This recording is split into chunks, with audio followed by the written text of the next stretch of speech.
Radio Africa.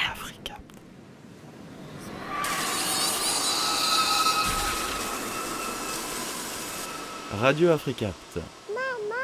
Radio Africapt. We're going out. La web radio du Festival des cinémas d'Afrique. Cinéma d'Afrique du Pays d'Apt. Par l'équipe journaliste reporter Du lycée. And the wild Senegalese battling Siki. Pan-Africanisme.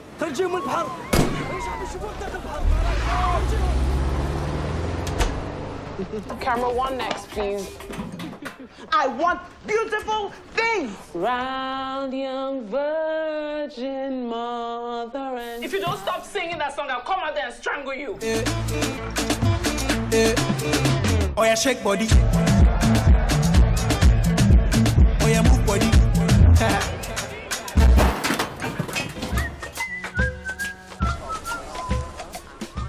Bonjour à toutes et à tous, chers auditeurs et auditrices. Vous écoutez Naël sur Radio Africapt. Vous pouvez nous écouter et nous voir en direct à l'atelier d'art visuel dans la cour du musée de l'aventure industrielle, mais aussi sur le site du festival www.africapt-festival.fr et à la caravane des possibles, située place Jules Ferry en face du local du festival. Nous avons le plaisir, aujourd'hui lundi 14 novembre, de recevoir deux invités très spéciaux. Nabil Asli, l'acteur de Kindil Elbar, incarnant Samir. Cette interview sera menée par Kenny. Mais avant cela, nous accueillons Nourdine Bentoumi, l'homme qui a inspiré le film Good Luck Algeria. C'est également le frère du réalisateur Farid Bentoumi. Pour donner aux auditeurs une idée de ce dont parle le film, nous allons écouter un petit montage que j'ai préparé d'extraits du film pour lequel vous êtes invité, Nourdine Bentoumi. Good Luck Algeria. غير اللي جاب غير بوزو سامر اللي عندك سامر وش مطالب اللي عندك خليه ولد عمي شو صار بيه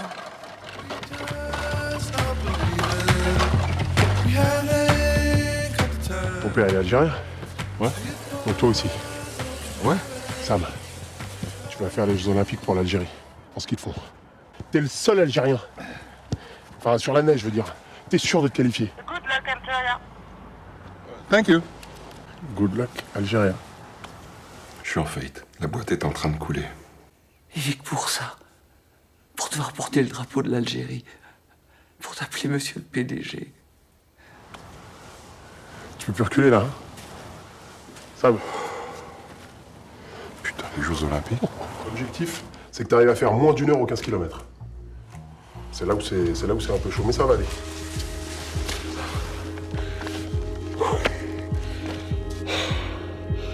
Il va faire les Jeux Olympiques en ski de fond. Wouh! Ski de fond. Ski de fond. Ski.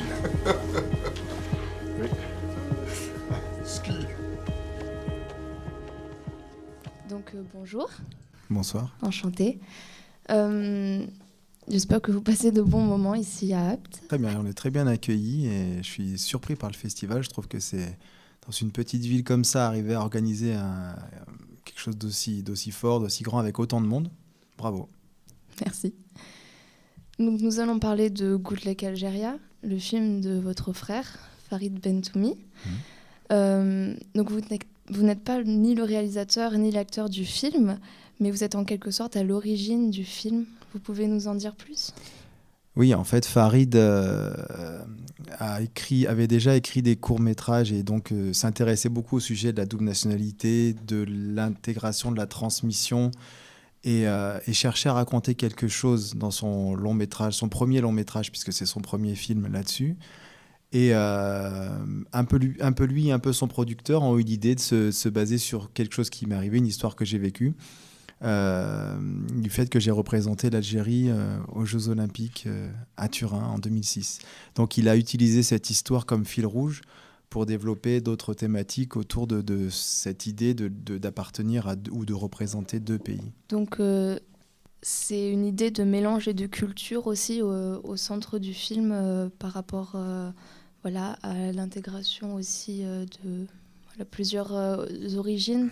C'est ça en fait, l'idée, c'est pour toutes les personnes qui sont comme moi issues de l'immigration, par leur père ou par leur grand-père, Donc ils sont en France français, mais avec une partie d'eux-mêmes qui vient d'un autre pays. Comment on gère ça ? Quelle est la part de chacun des pays et comment, parfois, en revenant vers le pays de nos parents, on est confronté à devoir redécouvrir cette culture et devoir comprendre comment ça fonctionne. Donc c'est toute la richesse et les problématiques qui sont liées à ça. Dans le film, on a l'impression que Samir, le personnage principal, a du mal à renouer avec ses origines et l'Algérie. Il n'a pas vraiment envie d'y retourner. Ouais, en fait, Samir, il a dans le film, il est sur des projets qu'il a en France. Donc, il est complètement. C'est pour ça que c'est pas vraiment un problème d'intégration. En fait, il est français, il vit en France, il a sa culture, son entreprise, mais par la force de cet événement, il doit retourner vers le pays de son père et il le découvre parce qu'en fait, dans le film, Samir n'y est pratiquement jamais allé, il ne parle pas la langue du pays. Donc il découvre ça et c'est un peu un choc et il doit gérer ça. Comment il peut gérer ça, comment il peut appréhender cette culture qu'il ne connaît pas et qui est pourtant celle de son père. Ce voyage en Algérie donc du personnage va complètement le transformer, quoi. Oui, c'est sûr que ça le transforme pas vraiment, mais en fait il redécouvre une partie de lui-même. C'est ça qui se passe. Et ce que ce voyage va apporter, c'est que lui va redécouvrir une partie de lui-même, une partie de l'histoire de son père, et ça va transformer aussi le lien qui existe dans cette famille. C'est-à-dire que le père va aussi comprendre des choses par rapport à ça, et donc c'est aussi ça qui va se jouer dans son retour en Algérie. Il n'y a pas que lui qui va redécouvrir ce pays-là, il y a aussi le lien entre son père et lui, et en fait entre la génération de ceux qui sont venus en France et la génération de ceux qui sont nés en France, ce lien-là qui va se transformer, ou du moins qu'ils vont découvrir. Excusez-moi de vous avoir fait venir, mais nous avons eu un petit souci avec Stella. Elle a frappé un de ses camarades. C'est lui qui a commencé, il m'a traité de sale arabe. Ça commence à me fatiguer ton histoire. Aujourd'hui, nous suivons un athlète pas comme les autres, Samuel Zitouni. Samuel participe en amateur aux épreuves de ski nordique pour son pays, l'Algérie. Enfin, t'es quand même un Algérien un peu français, hein.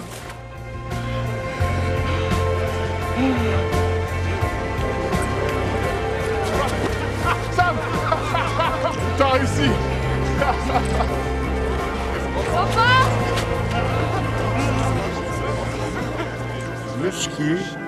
Le ski, toujours le ski. T'es beau, papa. Oui, toi aussi t'es beau.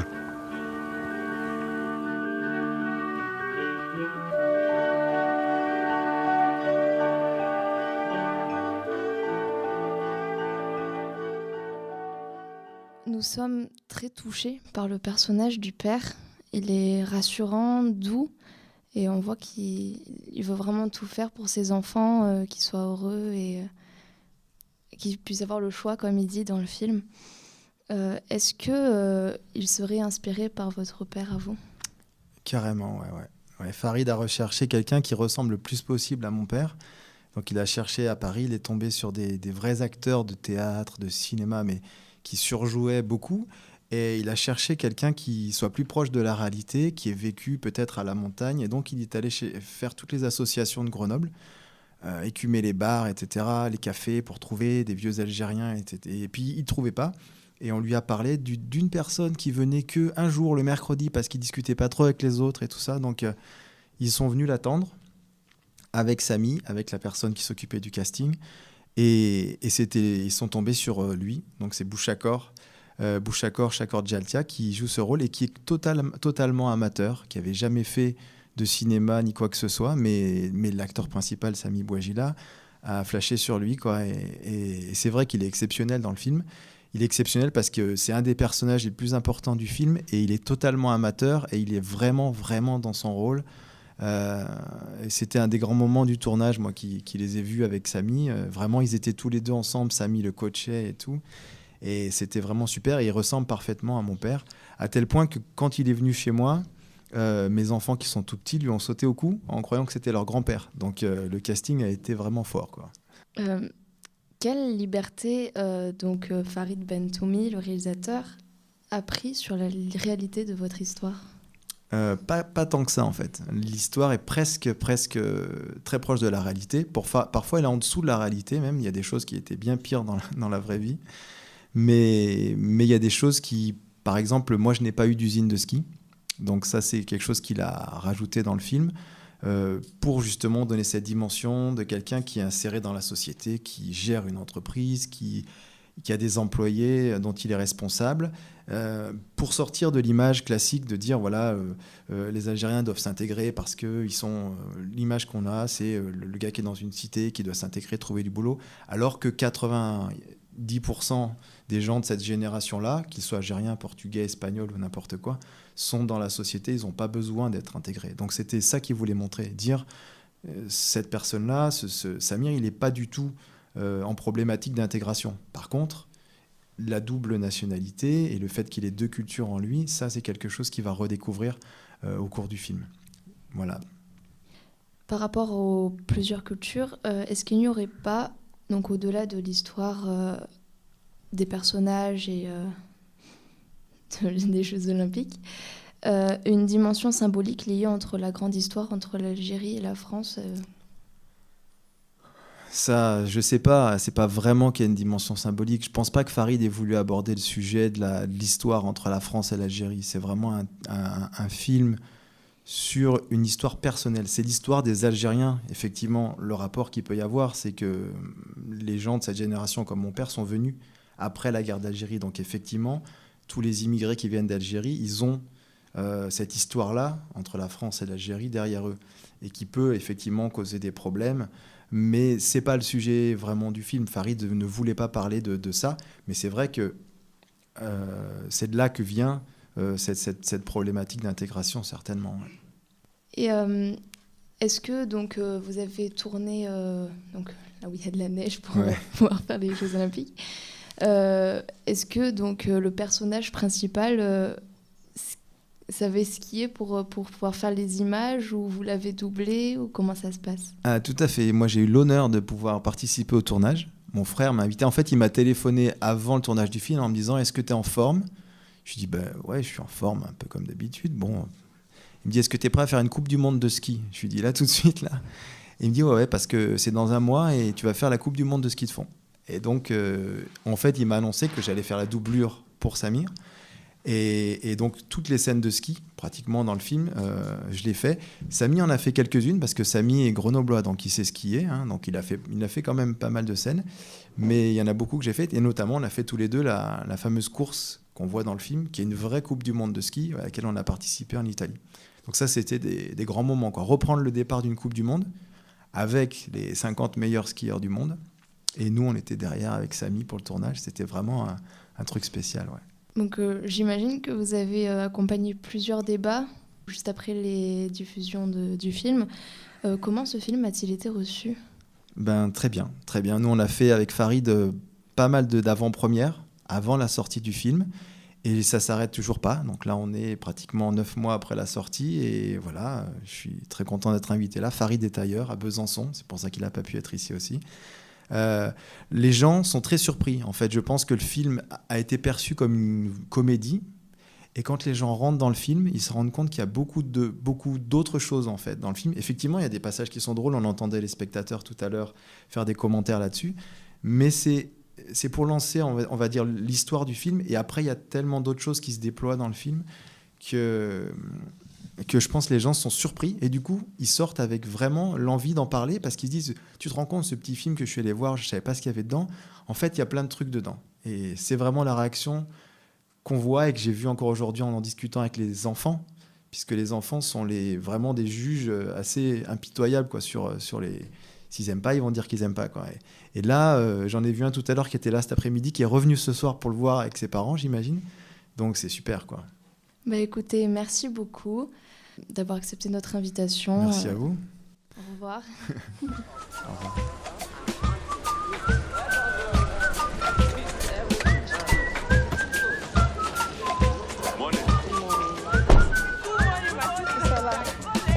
Radio Africapt. Souvenir. Le festival. La rubrique souvenir du festival. Nous allons à présent découvrir les souvenirs de Djilani Saadi. C'est un réalisateur tunisien ayant déjà participé au festival, présentant Bidoun 1 et Bidoun 2. Malheureusement, cette année, il ne présente pas de film, mais il encadre le marathon vidéo. Ce reportage est réalisé par Loelia et Ilan. Bonjour. Je vous laisse vous installer. Oui. Je m'appelle Djilani Saadi, je suis réalisateur tunisien. J'ai fait quelques films et j'ai présenté à Apt 2 films. Ouinou Baba, Oui Papa et Bidoun 2. Ah, je me rappelle un truc qui m'a fait beaucoup rire. C'est quand j'ai passé Ouinou Baba, j'ai passé le film. Et dans le film, il y a une scène où le personnage masculin, quand sa copine ou sa femme l'embête beaucoup, il la jette dans un puits. Et pour moi, ça me faisait rire de le faire. Et pendant le débat, ça a été un peu chaud parce que certains publics ne supportaient pas qu'on touche à une femme arabe. Ça leur paraissait un peu misogyne. Et après, je suis sorti devant la salle et j'entendais les publics qui étaient dans, mais ils ne m'ont pas vu, parler de moi et de ma misogynie. Et ils disaient, mais cet homme, on ne sait pas comment il peut être avec une femme. Il y en a un qui a dit, je parie qu'il n'a jamais connu de femme. Donc là, ça m'a fait... voilà, ça c'est l'anecdote qui m'a fait beaucoup rire. Je suis réalisateur, je vois beaucoup d'actrices, je vois beaucoup de monde. Enfin, j'ai pas de problème de contact avec les femmes, sinon je les montrerai pas, comment je les dirigerai. Mais c'est ce qui m'a fait rire, c'est cette idée qu'on a de... Parce que je suis un cinéaste arabe, parce que je fais un film arabe, et donc du coup, forcément, la femme arabe doit être quelque chose de... presque comme une espèce d'ange qui ne peut pas supporter la violence, qui ne peut pas se défendre, qui ne peut pas tout ça. Et moi, je trouve ça assez réducteur pour la femme arabe, quoi. Les femmes, qu'elles soient arabes ou pas, elles ont comme toutes les autres femmes, des fois elles sont bien, des fois elles sont pas bien, des fois elles sont connes, des fois elles sont géniales, des fois... Voilà. C'est des êtres normaux.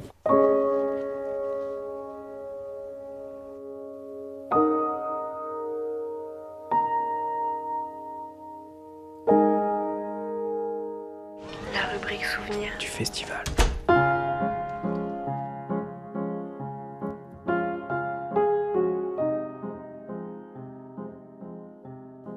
Nous recevons maintenant Nabil Asli, l'acteur du film Kindil El-Bar. Bonjour.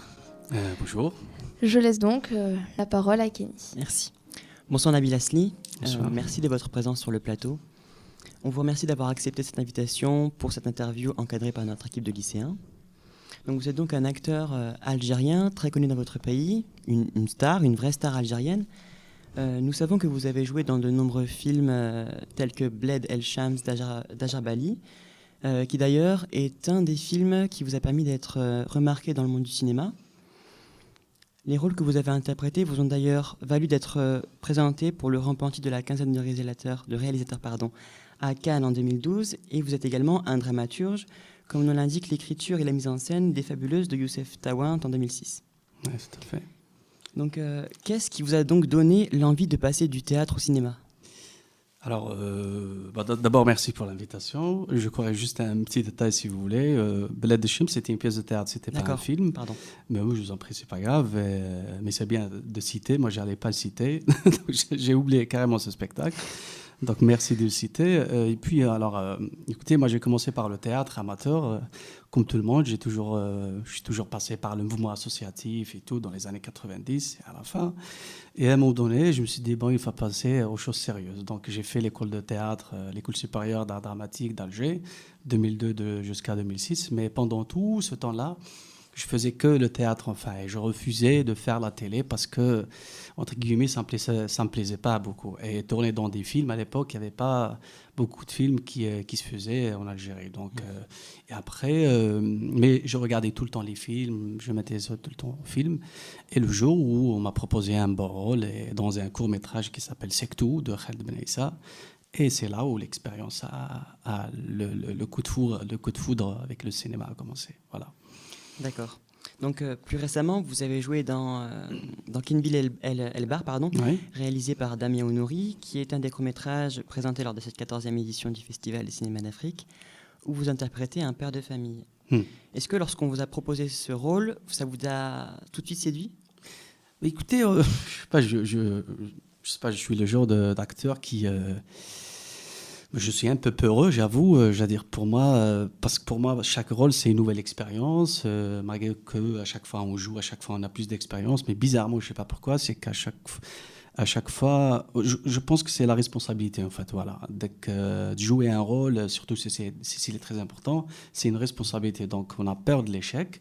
Mais pour ce film, quand je l'ai lu, Damien, le réalisateur, et Adi, l'actrice, la co-scénariste, elle a écrit le scénario avec lui, c'est des très bons amis, on se voit souvent.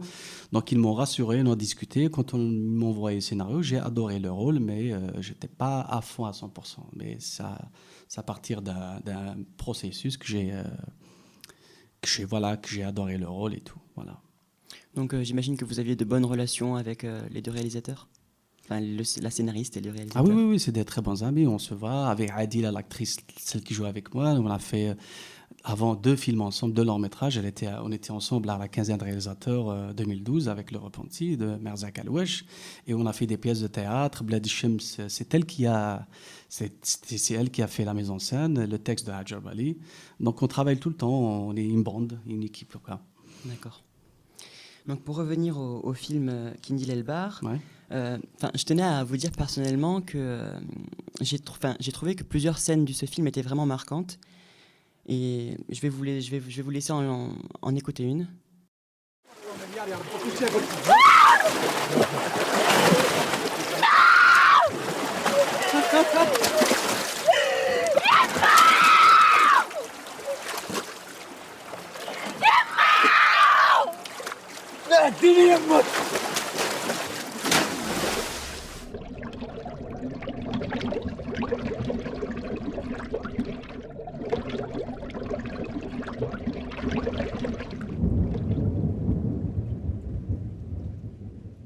تبعني ولا راني وحدي مقابلة الرعب؟ لازم نحترم رعبهم. لازم نجري، نحس بالعالم يخبط في قلبي. وجودك معايا يعطيني جناحتين. ولا وش ما عندها الشجاعة؟ وش من الفايدة؟ Donc cette scène est donc très importante dans ce film. Ouais. Qu'est-ce que vous en pensez? Elle est affreuse, cette scène. Écoutez, il faut savoir une chose, que le film a été inspiré par un truc fait divers, une histoire réelle. Cette femme afghane, il y a 1 an, je crois, et quelques, elle a été violée, tout de suite après assassinée par des jeunes, par une foule de jeunes en Afghanistan. Donc c'est à partir de là que l'idée du film est venue. Et cette scène, justement, en pleine mer, cette femme, l'actrice, enfin le personnage, elle se fait violer par ces jeunes-là, elle meurt à la fin. Ça représente quelque part cette scène, celle de la femme afghane, quoi. Mais c'est vrai que c'est une scène... En plus, elle dure longtemps. Et c'est fait exprès parce qu'en fait, en réalité, la femme, la pauvre afghane, cette scène durait vraiment longtemps parce qu'elle existait sur YouTube et cette scène était vraiment longue. Donc c'est fait exprès de la faire ainsi. D'accord. À part cette scène-là, j'en ai une autre qui est également surprenante et qui semble marier très bien le réel et le fantastique. خرجيهم من البحر ما يشعب يشوفوك داخل البحر خرجيهم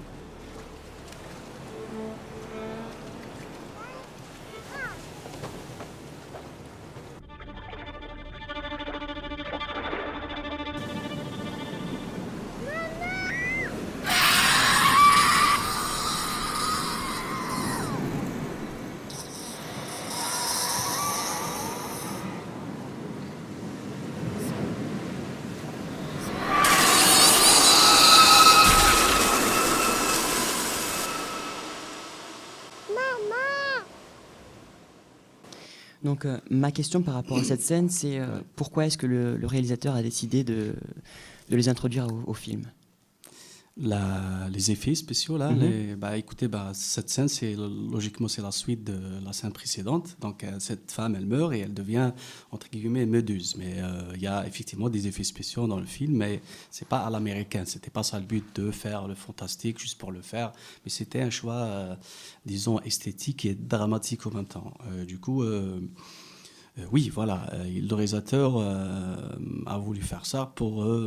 en fait, en 2 mots, c'est quand ils ont commencé à écrire ce scénario, ils se sont vraiment laissés aller, je veux dire. Le but, ils n'ont pas, au début, ils se sont pas dit, voilà, on va faire un film sur cette femme qui va se transformer, on va faire des effets. Non, c'était pas ça le but. Le but, c'était juste raconter cette histoire. Après, comme je disais, ils se sont laissés aller. Donc, ce choix des effets, je crois qu'il s'est installé tout seul. Voilà. C'est pour ça que le film, je ne sais pas dans quel genre on le casse, ce film, il est un petit peu bizarre. Et parce qu'il y a un peu de tout. Il y a du réalisme, du romantisme, il y a le fantastique, il y a plusieurs formes en une forme, quoi. D'accord. J'ai entendu parler du mythe de la méduse en Algérie. Est-ce que, par hasard, vous pourriez nous en dire un peu plus ? Écoutez, non, je ne crois pas qu'il y ait un mythe. Bon, il y a toujours des mythes dans chaque société, chaque communauté, il y a toujours des mythes sur des femmes, sur des hommes, des enfants, des familles. Mais non, en fait, mais il y a une femme qui m'a informé au débat hier. Elle m'a dit qu'il y a un mythe méditerranéen apparemment. Et comme nous sommes des Méditerranéens aussi, apparemment, il y a un mythe sur cette femme qui se transforme et tout. Mais sauf que là c'est... non, c'était pas ça. Non, c'était pas ça le but pour donner cette dimension du mythe ou non. D'accord. Donc voilà, c'était une scène assez impressionnante du film. Après, je vais vous faire écouter un dernier extrait qui est également important dans le film.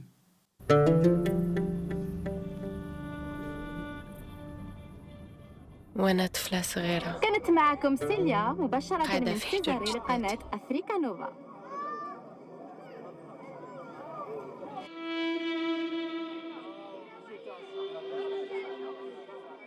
عينيا الكبار يتفرجوا في العالم. سمير يكلمني بحنانة، نسمة خفيفة ترفع الحجاب، ريحة اليود قوية. هنا راهو لهنا.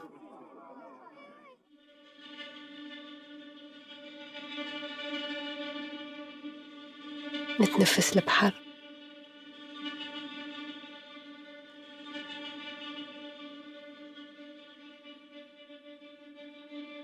حسيت بالروعة.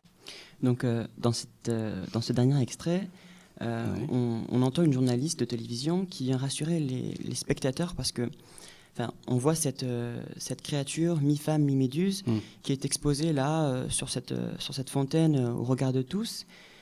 Et j'aimerais est-ce que vous pourriez par hasard nous expliquer pourquoi est-ce que le réalisateur a décidé ce retour à la réalité tout en gardant la créature? Bonne question, oui. En fait, écoutez, c'est vrai que avant cette dernière séquence, on a l'impression que le film est fini, mais en fait non. Et comme si le réalisateur, il a ajouté encore un autre souffle. Et c'était quelque part un petit peu dangereux, mais finalement, cette scène tient vraiment. Et cette scène, là, quand on voit notre actrice, cette méduse morte, il y a la foule autour, et tout le monde dit, parce que pour la société, c'est une femme maudite, c'est un danger public et tout, donc tout le monde est soulagé. Or, finalement, cette femme est une victime, finalement. Et c'est pour ça qu'on a insisté de garder cette séquence, parce que cette séquence montre justement que les gens, en fait, et la société n'a pas toujours raison, et les gens jugent directement. À aucun moment, personne n'a dit pourquoi cette femme s'est transformée. Les gens jugent directement. Que à la base de sa transformation, elle s'est faite violer par des gens. Donc, c'est pour ça que le réalisateur a insisté. Moi, quand j'ai vu ça au montage, le premier temps, j'ai dit, écoutez, parce qu'on est amis, on discute tout le temps, j'ai dit, j'ai peur de cette séquence. Il m'a dit, il m'a rassuré. Et à la fin, quand j'ai vu le final, finalement, ça tient. Mais écoutez, merci beaucoup. Pour mettre le film de côté, est-ce que vous, personnellement, vous avez des projets futurs, de nouveaux films dans lesquels vous pourriez interpréter des rôles ou... Ouais. Moi, je suis... comment dirais-je, moi j'aime pas trop apparaître. Je veux dire, quand je fais un film, je fais un beau film, un bon rôle, sinon je fais pas. Donc jusqu'à maintenant, je sais pas, mais je crois que je fais des bons choix. Donc malheureusement, on fait des sacrifices parce que parfois on gagne moins d'argent. Mais le plus important dans une carrière artistique, c'est pas l'argent, je crois.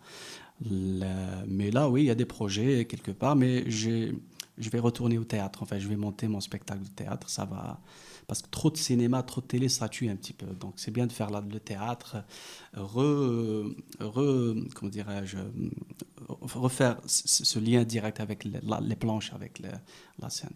C'est mieux. Bon, bah d'accord. Merci beaucoup d'avoir accepté cette interview et j'espère que vous allez bien continuer dans votre carrière. Vous aussi, j'espère pour vous. Camera 3. I just came to say that you and your team are doing a fantastic job. I'm very proud of you. Stand by camera 2. Nous venons donc d'écouter l'interview de Nabil Asli, acteur algérien du court-métrage Kindel Bar. C'est maintenant que se clôture notre 3e émission, donc que vous pourrez réécouter à la Caravane des Possibles et sur le site internet du festival. Nous vous retrouverons mercredi à 19h à l'atelier d'art visuel. Merci à nos auditeurs et auditrices et à nos invités Nourdine Bentoumi, le frère du réalisateur de Good Luck Algeria et l'homme qui a inspiré l'histoire, et Nabil Asli, l'acteur de Kindel Bar. Nous remercions également toute l'équipe de la radio, donc Loélia, Ilan, Mélanie, Tristan, Mathieu, Kenny, moi-même, ainsi que Jean-Marc et Anouk. Camera 3. I just came to say that you and your team are doing a fantastic job. I'm very proud of you. Stand by camera 2. When the sun goes away.